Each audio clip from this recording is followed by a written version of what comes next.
नाज़रीन, बहुत बहुत स्वागत है आप तमाम लोगों का। चूँकि मैं काफ़ी दिन बाद आज फिर एक रिपोर्टिंग कर रहा हूँ और आज फिर वही लखनऊ शहर से शुरुआत।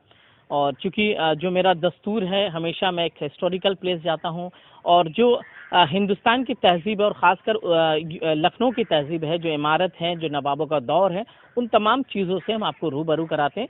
तो एक आज अलग एक नई स्टोरी के साथ मैं आपके साथ आऊँ, जिसे अक्सर हम लोग जानते हैं। लखनऊ शहर की जब भी बात होती है, नवाबों की बात होती है, तो हमेशा एक नवाब का नाम हमेशा हमारे ज़ुबान पे होता है, नवाब वाजिद अली शाह का।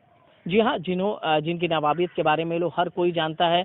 और जब अंग्रेज़ों ने उन्हें पकड़ने की कोशिश की तो उनके बारे में कहा जाता था उनको जूता पहनाने वाला कोई नहीं था, इसलिए अंग्रेज़ उन्हें पकड़ के ले गए थे। ये तमाम तरह की बातें हम सुनते आए। लेकिन आज मैं एक ऐसे शख्सियत के बारे में, एक ऐसे नवाब के बारे में बताने जा रहा हूँ जो नवाब वाजिद अली शाह के वालिद मोहतरम थे, जो उनके वालिद थे। आज उनके वालिद साहब के मज़ार की तरफ हम चलेंगे और देखेंगे कि उनकी क्या शख्सियत थी, जिनका नाम था अमजद अली शाह, जो नवाब वाजिद अली शाह के वालिद साहब थे। और जिस इमाम बाड़े यानी जो हम मज़ार की तरफ जा रहे हैं, वो मज़ार ये जब उनका इंतकाल हो गया था, यानी अमजद अली शाह का जब इंतकाल हो गया था, तो वाजिद अली शाह ने उनके जन्नत नशीन होने के बाद से इस इमारत की तामीर कराई थी।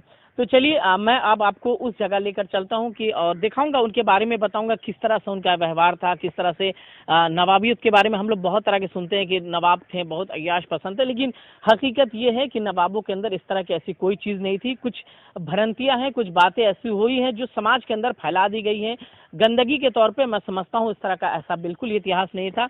बहुत ही बेहतर, चूंकि जो इस्लाम धर्म है, इस्लाम धर्म के मुतालिक जो शिया समुदाय के लोग हैं यहाँ, जब भी जब उनके तरफ से कोई इंतकाल हो जाता था इस तरह के, तो उनके किस तरह से दस्तूर हुआ करता, तो तमाम चीज़ों पे हम नज़रें डालने वाले हैं।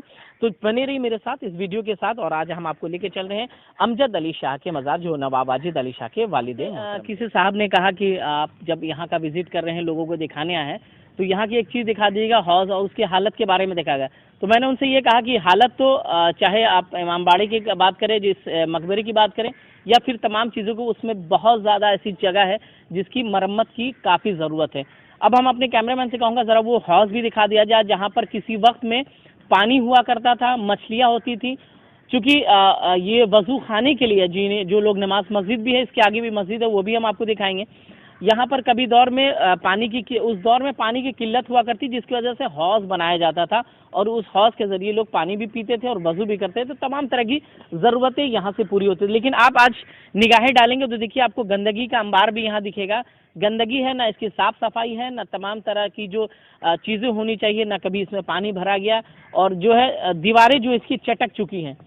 तो एक तरह से कहेंगे कि जो है एक गैर जिम्मेदाराना हरकत सरकार की तरफ, यानी पुरातत्व विभाग की बहुत बड़ी जिम्मेदारी हो जाती है। जब उनके दायित्व में है, उनकी जिम्मेदारी है कि इसकी जिम्मेदारी को बखूबी निभाया जाए, लेकिन आज वो अपनी जिम्मेदारी से क्यों पूछे हट रहे हैं। आज मेरा सवाल उन तमाम सरकारी आला अधिकारियों से भी है कि क्यों नहीं आप ऐसी जगहों की मरम्मत और ऐसी जगहों के ख्याल रखते हैं, ताकि हमारा इतिहास और हमारे जो नवाबों का दौर है। जब हम अंदर आ गए थे और अंदर आने के बाद हमें बाहर भी कुछ लोग मिले थे, और उनका यही कहना था कि जो जाहिर तौर पे जो यहाँ की मरम्मत और यहाँ की देख रेख वो बहुत ज़्यादा अच्छा नहीं, यानी मैनेजमेंट से पूरी तरह से शिकायत है, पुरातत्व विभाग की भी जिम्मेदारी है, लेकिन नज़रअंदाज किया जा रहा है। वजह क्या हो सकती है नज़रअंदाज करने की, आप समझ सकते हैं क्या वजह हो सकती है। लेकिन अब हम आपको वो तस्वीर, चूंकि हम इस मौके पे पहुंचे हुए हैं और आपको दिखाते हैं कि जिम्मेदार लोग क्यों अपनी जिम्मेदारी से भाग रहे हैं। मैं अपने कैमरामैन से कहूँगा ज़रा ऊपर की ज़रा तस्वीर दिखाइए, क्योंकि यहाँ पर कितनी मरम्मत की ज़रूरत है। और असल में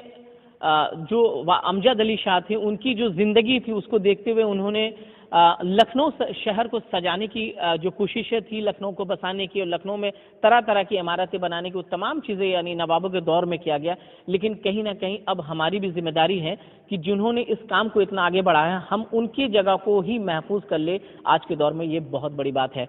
तो आपने कब्र भी देखी अमजद अली शाह साहब के, और उन्हीं के ख़ानदान की एक कब्र है, मुझे नहीं मालूम किसकी है। अब चूँकि यहाँ जो लोग देख रेख करते हैं फिलहाल वो नहीं है, तो उनके गायबाने तरीके से हम वहाँ की आपको यहाँ की जानकारी दे रहे हैं। तो अब जो असल में जो शिया समुदाय हैं, जब यहाँ पर मुहर्रम का दिन होता है, ताज़िया वगैरह के दिन होता है, तो ज़्यादातर ऐसी जगहों पर लोग आते हैं, मातम करते हैं, और जो मजलिसें होती हैं वो तमाम तरह की जो शिया समुदायों के अंदर ये चीज़ देखने को मिलता है।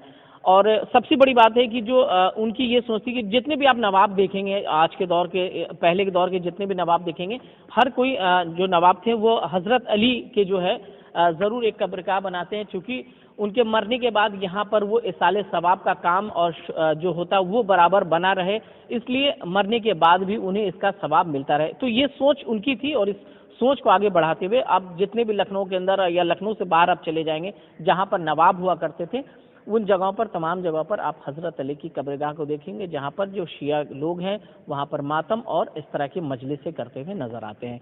तो फिलहाल यहाँ तक की हमारी खबरें थी। हम आपको हमारा वीडियो, हमारी स्टोरी कैसे लगी आप हमें कमेंट्स बॉक्स में ज़रूर बताइएगा, और ज़्यादा से ज़्यादा वीडियो को शेयर कीजिएगा। क्यों? वजह यह है कि हमें अब आपको चूँकि हम लखनऊ वासी हैं, तो लखनऊ वासियों को यहाँ का इतिहास जानना बहुत ज़रूरी है, और आप भी ऐसी जगह पर विजिट किया कीजिए, घूमा कीजिए और जाना कीजिए कि नवाबों ने, यानी चाहे वाजिद अली शाह हो या अमजद अली शाह हो या और भी दीगर नवाब, आसिफ उद्दौला, एक कहावत है कि जिसे ना दे मौला असुदे आसिफ उद्दौला, ये कहावत बहुत प्रचलित है, बहुत सुनी गई है, लेकिन उद्दौला ने इस बात का खंडन किया था कि नहीं, इस तरह की जिसे मौला नहीं दे सकता उसे आप क्या दे सकते, इस बात का उन्होंने विरोध किया था। लेकिन उनको मानने वाले, चूंकि उनने एक दौर ऐसा था कि हिंदुस्तान में भूखमरी का शिकार हो रहे थे लोग, तो एक दीवार बनाया करते थे और दीवार से जो मजदूर रखते तो उनको उसकी रकम दी जाती थी और फिर वही दीवार गिराई जाती थी। इस तरह से मुसलसल जब तक भूखमरी की हालत रही हिंदुस्तान के अंदर, वो काम करते रहे। इसलिए जो उनके चाहने वाले थे, उनके मानने वाले थे, उन्हें इस